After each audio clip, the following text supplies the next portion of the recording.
believe that, every part of ourselves that hasn't felt love and acceptance in our life will step forward to show us that part that we need to bring love and acceptance, not judgment and shame. And so that was a huge shift in my realization about myself, because I thought I had this addictive personality. I thought that I had no willpower and no discipline. All of these stories that I told myself or I'd been told growing up were not the truth. I just needed to love and accept myself. And, all the times I tried to stop smoking before were based on fear of death, fear of this, fear of that, not based on loving myself enough to choose something different.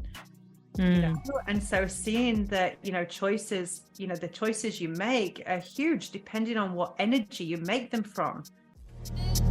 Welcome to the Global Affair podcast, brought to you by Love Out Loud, the world's largest love-based movement, actualizing a civilization of love by 2030. My name's Nicole Gibson, and join me and some of the world's brightest minds as we bring some of the most important and controversial conversations of our time into a space of unity.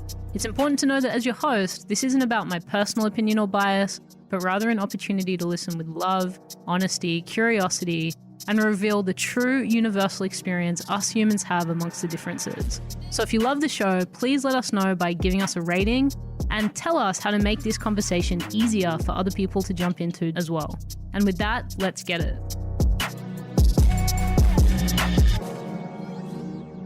Nicola Kerr, it is such a pleasure to have you on the Global Affair.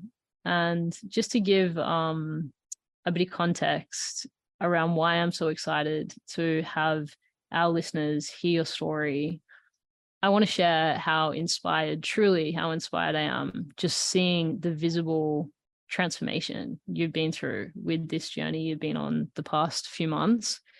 And addiction is something I think all of us struggle with in one way or another. And I know from my lived experience, and I think these guys can relate potentially in their own lives, some of the most powerful testimonies and places we can draw strength from when we think about our own transformation is when we hear someone else's journey and the real journey, what it actually takes, the parts of us that we actually have to face off with, how we transcend maybe just the basics of willpower and find true intrinsic motivation to transform. And when I saw you last week, I can see that this is not a matter of transaction or willpower. This is a true transformation that you've undergone. And so thank you for being willing to have this conversation with us. It means a lot. Thank you for having me. Yeah. So where to begin? I think a really brilliant place to begin would be, how do you feel now? And when you think back in retrospect to 3 months ago, how does that compare to the way Nicola was feeling then? Yeah, wow. Well, yeah, it's like a different lifetime, and it's crazy to think it was such a short time ago. So right now I feel so much joy, so connected to myself, to life, to my family. I am pain-free. I feel a deep sense of freedom, and I'm not done yet. There's still more to work with, but a deep sense of freedom, vitality, vibrance, energy. My energy has never been better. I typically, I've got 2 children. I would get that kind of, tea time dip in my energy. Whereas now, from the moment I wake up till I actually have to make myself go to bed, because my energy is just on, like, so much aliveness. Going back 3 months ago, I was 20 kilos heavier. I was, I didn't even think that I had an addiction to food. I wasn't even aware. It was just, I knew that I was holding stories and beliefs around particular foods like carbs and fats, that I just couldn't function without certain foods. But looking back now, I can see there was a huge addiction to food. Even the 3 meals a day, Like, we don't need that. It's like, eat when you're hungry. And it was really funny because I was actually away on holiday, and I'm not a huge drinker generally, but on this holiday, I drank like I was 20 years old. Like, I started drinking at lunchtime, and I would drink all the way through to bedtime. And we were eating 3 meals a day in the hotel restaurant. And I just felt so gross. I felt just, I realized I hadn't felt hungry in a really long time. And I was just like, I'm so fed up of feeling like this. I've been in pain. I've been in constant pain for 2 years with my back. And I wasn't living my best life, not even close. And I received an email about a 90-day juice cleanse, and my whole body tingled. Like, this feeling went through my whole body. And my mind was like, fuck no, like, no way. There's no way. Like, I'd never even done a 3-day cleanse before. I don't think I'd survived like a 1-day cleanse before. I was like, 90 days, like, there's no way. Who would do that? But this feeling that I had in my body, my soul knew I was doing this. It just took my mind a little while to kind of catch up. And it was probably the most terrifying thing I've ever said yes to. But I knew that the transformation, I knew I would not be the same person on the other side of this. And even knowing that then, I couldn't have possibly imagined what I have received from this. Like, life-changing, even the physical, like losing 20 kilos is huge. That's massive. Like 5% of what I've received. 5%. Like, wow. Crazy. And that's, it's massive. Yeah, so that's that's the difference from 3 months ago. Yeah. When you shared just now, I hadn't been hungry in so long, that really hit. And I think that that's such a metaphor. And I'll just share something that I think about often, in our modern world, is because everything is so available. We live in this world, and I know we were speaking about this, consumption, the culture of consumption. We're living in this culturescape where everything is so available to us, and we're so addicted to that sense of instant gratification, and it's pacifying us in ways that we can't even be fully conscious of, when this human experience, the satiation that we get from food only exists when we allow ourselves to be hungry. The victory at the top of the mountain only feels victorious when you climb the mountain. And I just really do see this as one of the key aspects to our culture in the modern day that has the potential to truly hinder our evolution as a species. And I want to just go into that further, like, you recognize I hadn't been hungry in so long. And that being, I guess, part of the motivation for you to take on this challenge and find this huge amount of willingness, like to never have even done a 1-day fast and throw yourself into a total radical transformation of 3 months and beyond. What was the pull, the impulse, the evolutionary kind of calling to want to go into that discomfort, to want to feel hungry for the first time in a long time? I think there's a lot of different pieces to that. I had set myself the intention at the beginning of the year that this year was going to be about my physical health, that I had done the emotional work, the spiritual work, so to speak, and my physical was just, I was so disconnected from it. And as a result, disconnected from life as well. And so I'd set that intention, and I had started to see things kind of starting to shift within that. I'd started to do Bikram yoga, and I started to do a couple of other things. And then I had done a period of healing on working with the consciousness within my physical. And I truly believe that the difference in why I succeeded at this, and I've tried to do a lot of things before and I epically fail. And the difference here was the alignment of my will with my soul. That is what I believe actually allowed me to fully let go and surrender to this experience.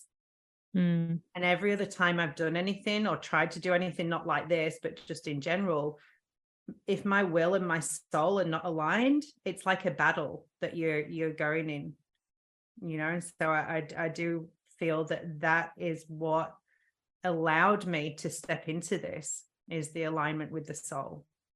And that's what I felt through my whole being. I felt that my mind was like, no, we're not doing this, but there was this different energy pulling me towards it.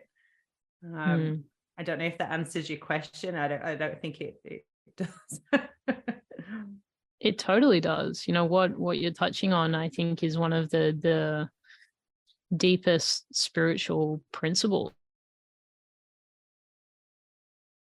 ancient scriptures, and holy texts. It's the faith of a mustard seed moves mountains, that when you surrender your personal will to God, or when you align in your vernacular, your will to that of your soul's highest expression, we have this untapped infinite potential that becomes available to us. And I think that is such a profound thing to have connected to, and not just connected to, but actually lived and experienced. And there's so many can learn from that, and yet it's not discussed. I don't tend to find that this is a conversation that is had in the mainstream at all, because everything is geared towards protecting one's own will. This is what I want, and this is my life, and this is my identity. And what that's actually creating,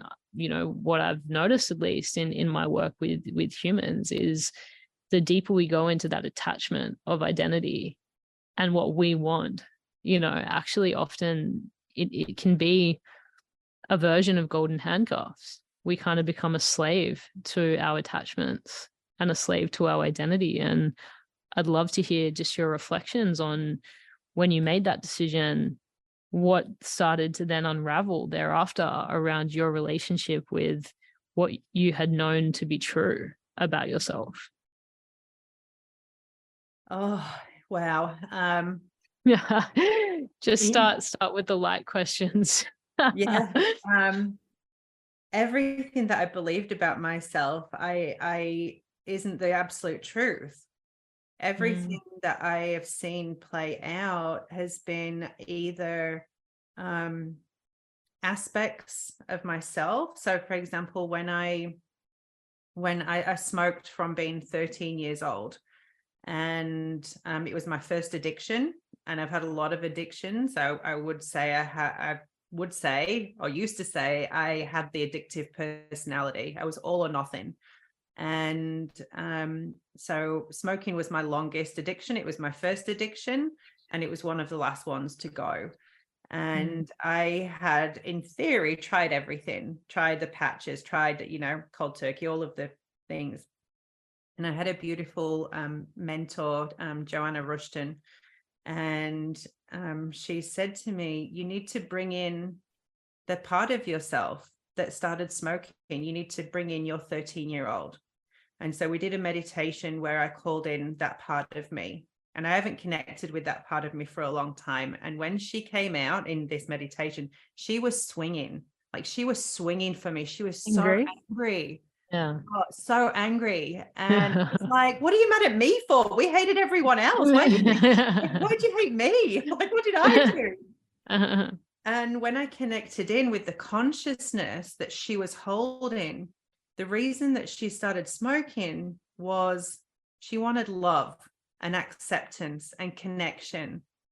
And what had happened since I started smoking, or since as an adult, I was still smoking, and in the health and the healing world, there was this constant criticism and judgment that I was playing out.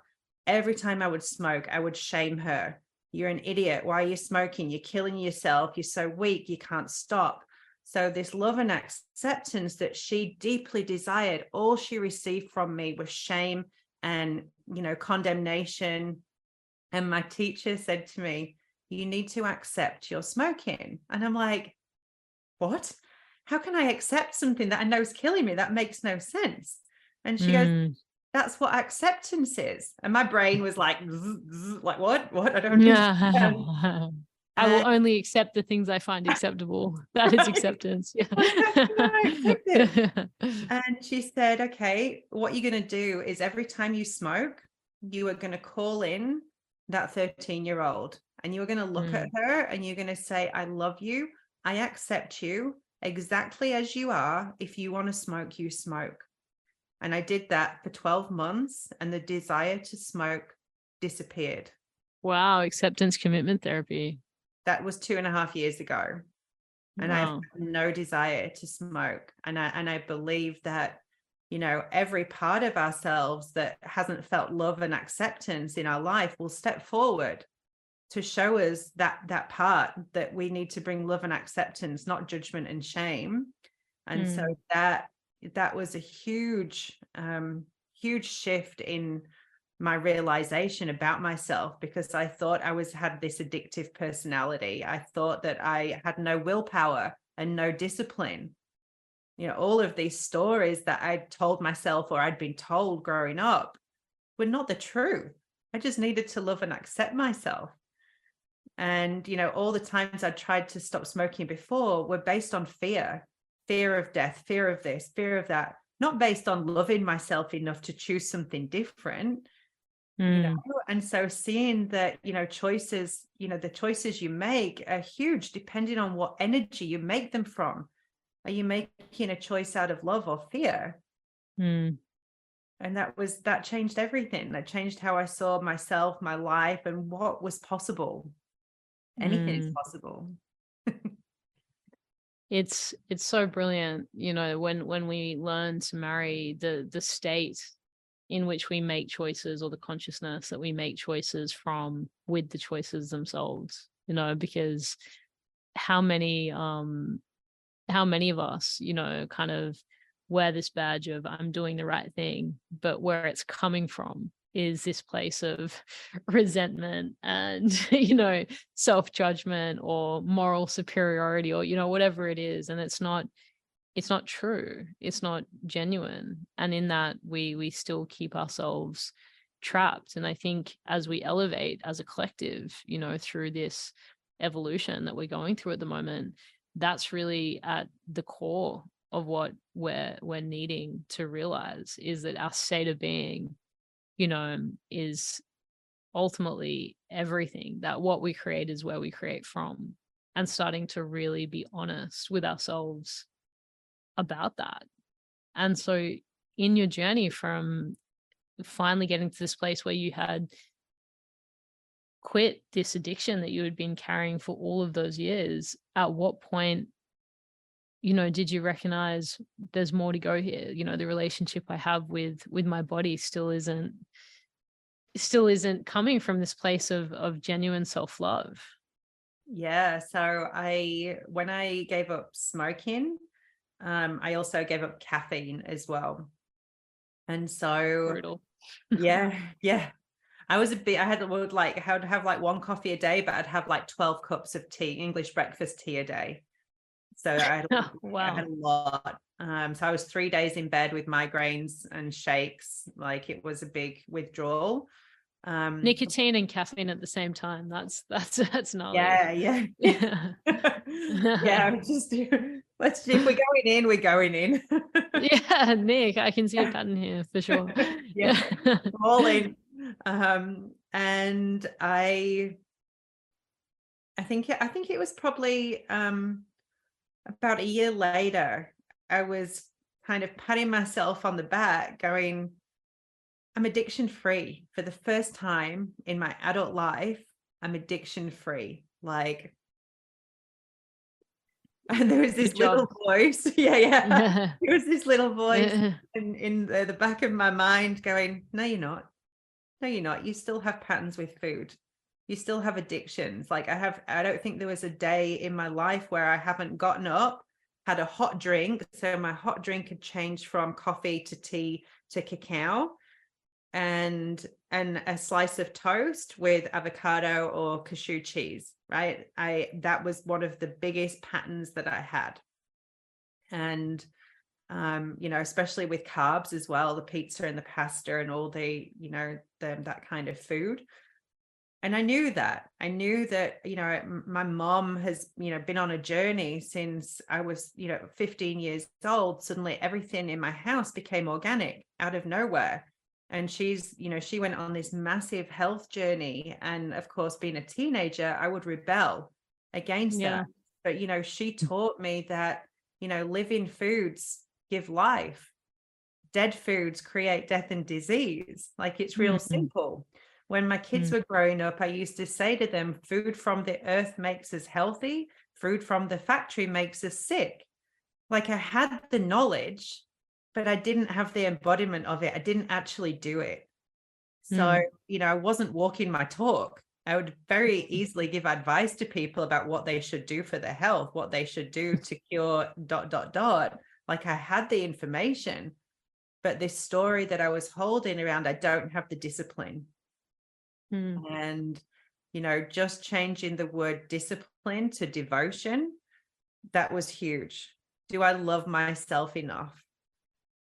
And what I did was, because I did struggle, like I'd never really ate a lot of fruit. I don't really like salads, vegetables, yeah, but those not really.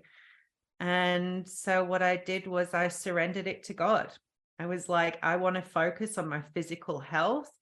I don't know where to start. I surrender this to God. Please show me what I cannot see and guide me every step of the way.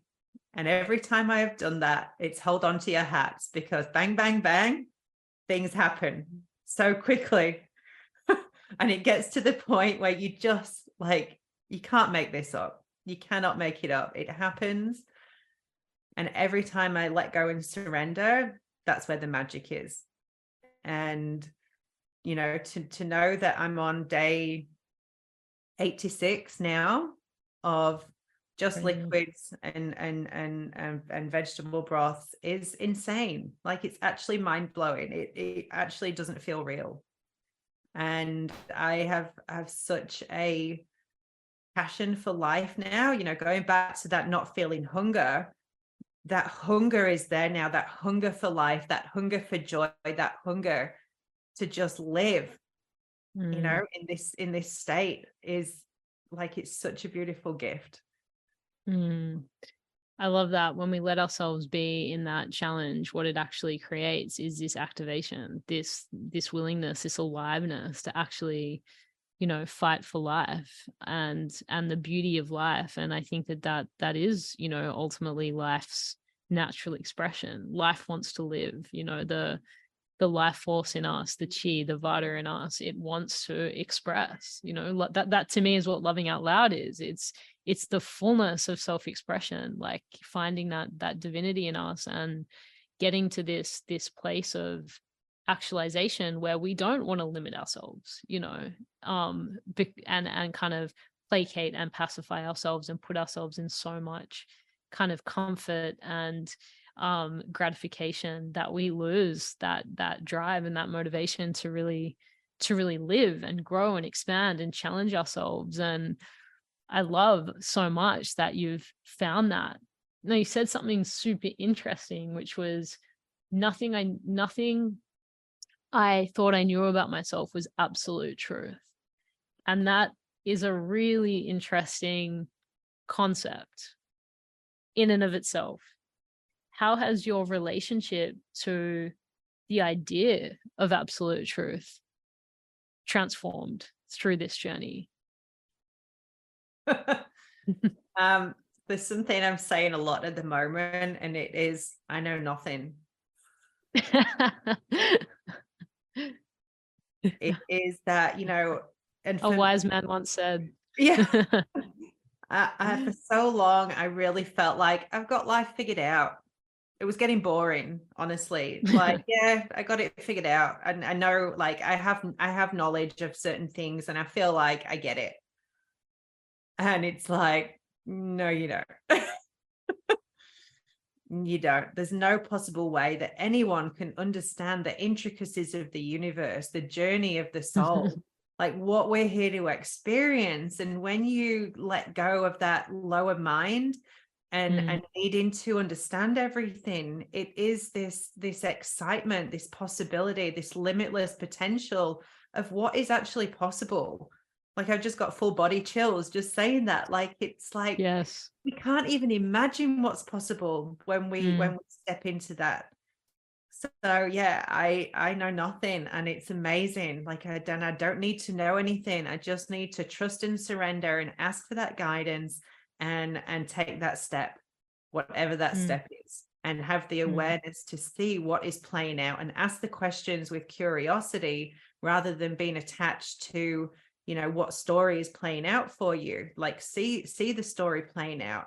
And I've had to watch that in myself a lot lately. See the story and then see what it's showing me. What part of myself is it bringing to me? Full of acceptance, or what belief am I holding? And let me clear that. Yeah. How have you noticed, as you, on a physical level, you know, cleanse and purify, how have you noticed that impacting or affecting the mental stories, like through the process? Because I can imagine that there have been times that this has pushed you to a place where the mental stories have been louder than they've ever been. So what have been the trials and tribulations and the highs and lows that you've experienced in that connection between the purification of our physiology and our mental state and our clarity of mind and our emotions even? Yeah. Well, the experience of the cleanse itself, the physical part, apart from the few days of detox here and there, the physical part is easy. It is the mental. It's a mental game. And I remember at the beginning realizing that this was between me and me. Like, this was, you know, the at the beginning, it was noticing restaurants, like noticing my mind just gravitating to look at restaurants and go, oh, I can't wait to go there and do this. And I can't wait to go to this place. And then it was the stories of missing out, like the social aspects. Like, you cannot participate in our society unless you're consuming in some way. So Yeah. I don't get many invites out at the moment because people are like, oh, she's not eating, you know, so she can't come out. You know, just, you know, our whole society is based on that consumption. And I've noticed the stories in my mind about even just this last week, because we're going on this big trip to Italy in 5 weeks' time. I'm holding this story that, you know, I need to finish my cleanse, reintegrate my food so I can go to Italy and eat pizza and pasta and have champagne, because who wouldn't go to Italy and not have those things? You can't do that. And what I realized literally yesterday was that, you know, I've been telling myself I've fully surrendered to this cleanse. I've fully given myself all into this experience. And in a way I have, but it's been within these parameters, within this box of, this is the time you've got, and then this is what we need to do. And yesterday I had to just go, wow, I need to let go of this, all of these beliefs that I need to have these things in order to enjoy this trip. When in fact, you know, the last few months, I felt more joy, more connected, more alive, more, you know, better relationships with my family than any pizza or pasta would ever bring me. And so I fully let go. Like, my 90 days was due to finish on Monday in 3 days, 3 days time. And so yesterday I let go of that number, and I've gone, I'm going all in. I'm letting go of any ideas of what this needs to be. And I am getting rid of the number. I'm not putting a time frame on this healing, because this is deep healing that's happening in every part of my life. And I've let it go. So, observing that story and even being able to observe that story and to see it, I believe comes from the surrender and the willingness to see. Yeah. Because I can imagine when you're so deep, 90 days is a long time. 3 months is a long time.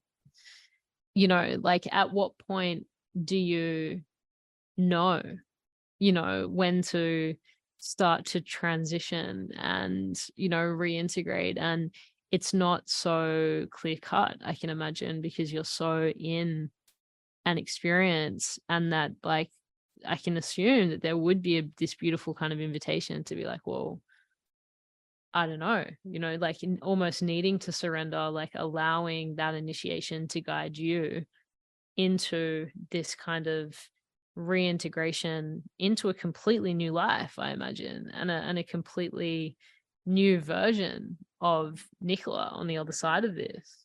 Yeah. Yeah. And that's been, a big part of the process is listening to your body and trusting your body and knowing the Yeah. difference between the mind and the parasites and the things that live inside us that feed off of the sugars and the carbs and the different things. And so learning the difference between that, and that your body will crave, it won't crave the carbs, it won't crave the sugar, it won't crave the bread when it's ready to start eating again. And being able to trust that you will know is a huge part of this experience, is trusting the intuition and that wisdom of your body when it's in a cleaner state. Because obviously there's people who are like, well, my body wants burgers, or my body wants this, because it's telling me. It's being able to differentiate between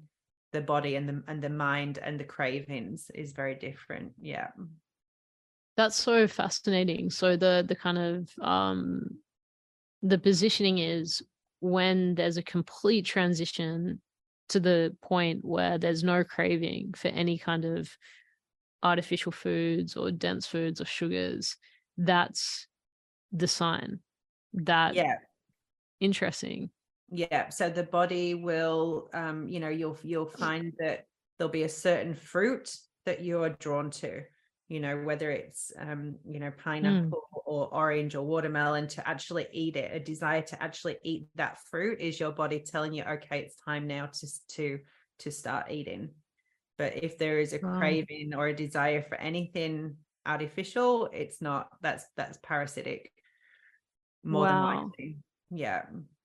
And I mean, that's really interesting in and of itself. Like, as you start to understand and also rid your body of these parasites, what have you noticed, the expression of these parasites being? Obviously the cravings, but what about like emotion and thought, and like how much of our kind of darkness day to day in our behaviors could potentially be driven from these unpurified parts of our physiological state?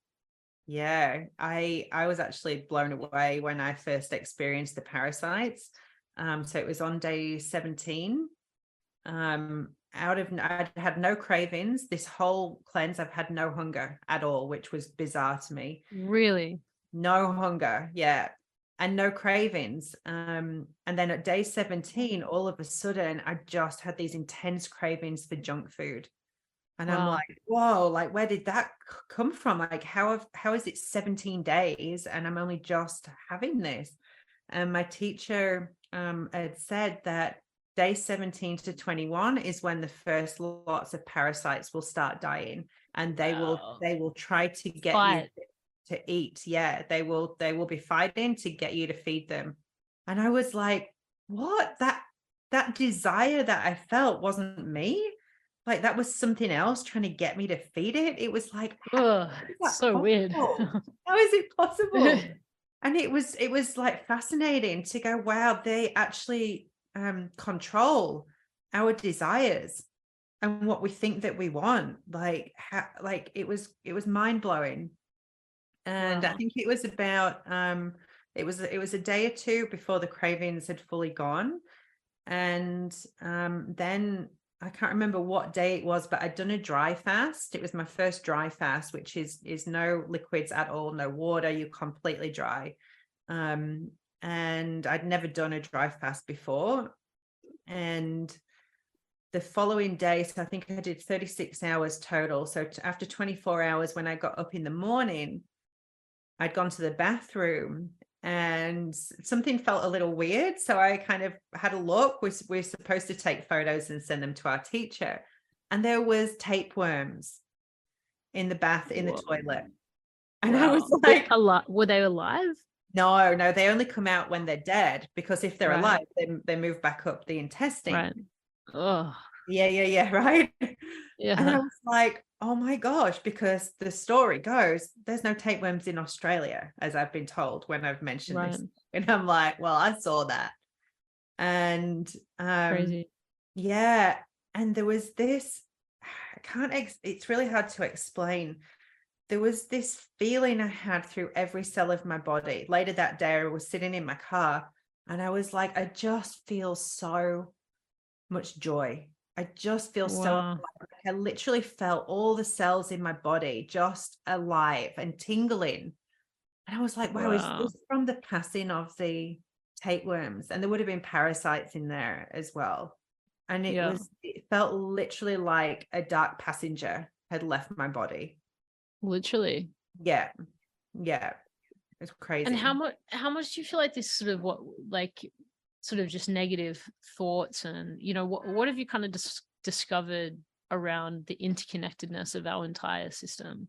Like, do you feel like it kind of is this feedback loop where if you think negatively, that feeds the parasites, and then the parasites feed the negative thinking? Or do you really believe that it's first and foremost our temple, our physiology, and then everything else is expressed thereafter? Yeah, I haven't really thought about that, but listening to you say it, I have felt the most positive. My thought processes have been the most clear they've ever been in my life. Yeah, like even the negative, if there's any negative thoughts, I'm able to observe them a lot clearer. So from my experience, like me cleaning up my physical has changed everything. It's changed my thought patterns. It's changed my emotional patterns. It's changed everything. What have you noticed about your emotional state? Oh, so much joy, just so much joy. Like even like I was doing the housework this morning, doing the laundry, and I just was so much gratitude. And so present as well, so much presence, because often we're so distracted with the consumption. And I know I shared this story with you about when I dry fasted, and I'd taken my son for his birthday at Luna Park with his friends, and I decided to go shopping in the city. And it was easier to dry fast rather than take all my juices with me.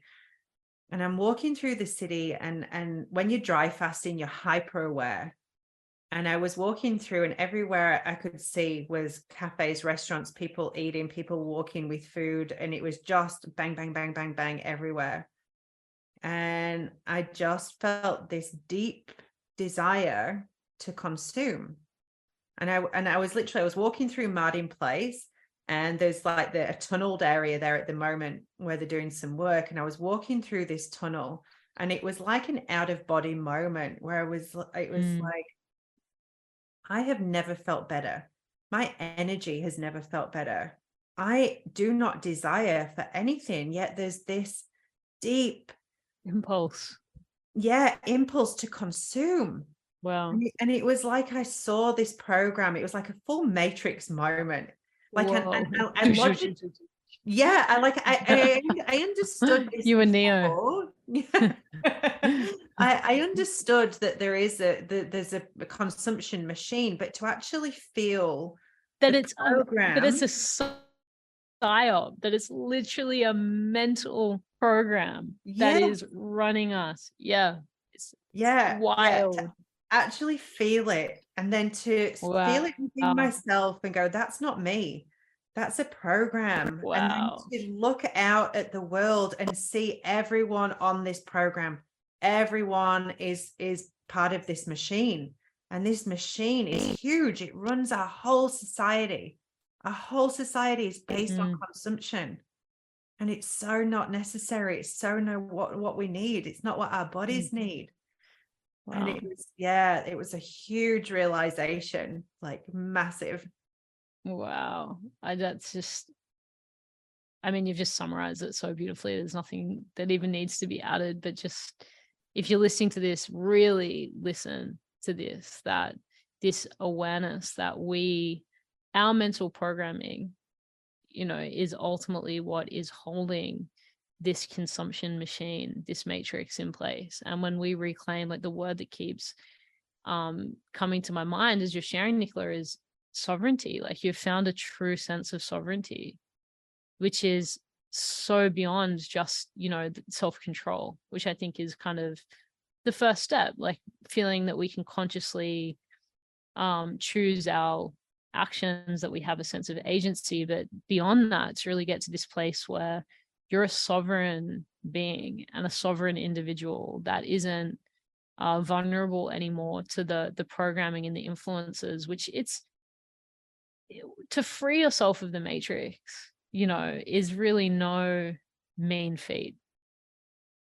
It really, from the day of inception, pretty much on this earth, we're contending with messages coming from everywhere that life is happening to us, and that our needs, are anchored in the external world, and that we can't find them within, and to reach outward and outward and outward and outward and outward, and to actually come home and find our sovereignty and our sense of truth and agency it's so beautiful and so profound. And I'm so happy that you've discovered that. And I want everyone to find that. That's why what we're creating exists, is to be a part of that solution for people. And I guess what I would love you to share with anyone that's listening to this and like, oh my goodness, like I want this, but they're stuck in that mindless behavior that they can't change, or this fixation that there's something external to them that they need to make them feel whole, to make them feel safe, to make them feel secure, to make them feel comfortable, whatever, what would you share with them now that you've found this place inside of yourself? I guess what I would share is, especially when people I don't know where to start. There's two places I would go to, and the first is to go sit outside in nature and look up to the sky, and regardless of what you believe in, saying the words out loud, I surrender to God, universe, source, whatever you're comfortable with. It's all the same thing anyway, right? I surrender this to God. I surrender this to source. Please help me and please guide me. And let it go. And the other part would be to start to recognize where you're not loving yourself. I do believe that everything that is in our reality, we're the creators of our reality. The energy and consciousness that we hold is reflected to us everywhere. So if things are constantly, themes and patterns are playing out in your life, they're showing you something. They're showing you a part of yourself that you don't love and accept. Whatever story is playing out, it's just a story that's showing you something. So start to notice the patterns, start to notice themes that are playing out, and start loving yourself. Start bringing love into you, not looking outside of yourself to receive love, but you're giving it to yourself. Those are the two things that I would say to start. And I want to marry this to kind of what you touched on earlier around, because I think this is a missing link in the conversation around loving ourselves, to be conscious of where that's coming from in you. Like, are you really, really loving yourself, or are you trying to adapt yourself to be more acceptable rather than accepting yourself now? Like, what do you really need? And this is, when I opened and shared, what does it take to really face off with ourselves in these ways? often I think this is a threshold that it's like a psychological barrier that in the journey of loving ourselves, so many people can't get past because they don't have the access to that self-compassion that actually, like that the 13-year-old Nicola needed to be accepted even as a smoker. That there's this unconditionality in how we extend our love to ourselves, even with the parts of us that we've struggled to accept and love, because that's ultimately what will heal us. I think can be such a difficult thing to really get in this journey, but so important that you don't need that, that state of perfection in order to start loving yourself, that it's the other way around. When you start to love yourself as you are, that you'll be guided towards a greater sense of wholeness. Yeah. Beautiful. Mm. And yeah, when I first started speaking to my 13-year-old, I didn't mean it. And my teacher said that to me. It doesn't matter if you don't mean it to start with, just do it every time. And eventually you will build trust with that part of yourself and you will mean it at some point. And it was 12 months. Transformation isn't instant. It's not quick. It's a process. And honoring that process and surrendering to the process of change is huge. There is no instant fix. There is no magic bullet. Right. Nicola, this has been so enlightening. So enlightening. And I mean, there's another 3 hours of conversation we could have in all of these various subjects that we've touched on. And I'm sure the community are going to ask for, a second and third and fourth conversation, because this is something that affects all of us, truly. And you're leading the charge. Like, you're an inspiration to me in what you've journeyed. And I think that is true leadership. It's demonstration. It's when you live it, and you create a story that others can be inspired by, and draw strength from. So how can we connect more? How can these guys follow your journey? You said you were collating a video log, but is there other ways that we can support you, or that these guys could potentially even work with you? Yeah. So on my Instagram, my Facebook, my website, my new website isn't up yet, but it is Soulace, SOULACE, Soulace by Nicola Kerr. And we'll link. What's that? We'll make sure the link is there. Oh, for these okay. guys. Yeah. Yep.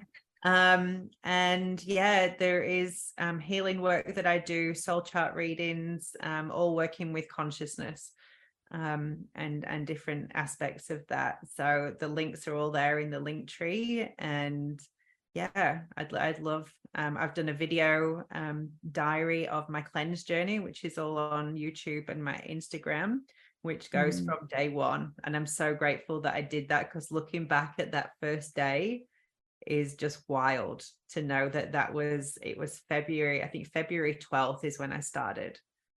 Wow. Yeah. Congratulations. It's such a serious accomplishment. And I'm so excited, for Life 2.0 that exists on the other side of this, because you're still sort of in the liminality, it's wild. Thank you. Yeah. So final, anything that's left on your heart that you want to share with these guys? I just think that anything is possible.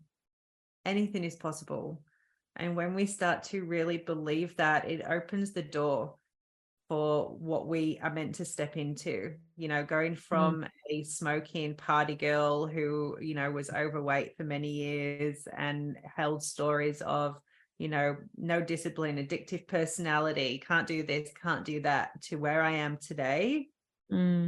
Like, anything is possible. Yes. Thank you, Nick. Thank you. Oh, thank you. I love you. Thank you so much. I love you. Thank you for listening, my friend. If you enjoyed the show, please let us know by leaving a review or sharing the episode with someone you love and expanding this conversation as far and wide as possible. If you're looking for a community to have conversations with about global affairs, please jump in our Telegram group or join our free think tanks. Thanks for being a part of the shift towards a love-based civilization. We'll see you in the Telegram group or in the next episode.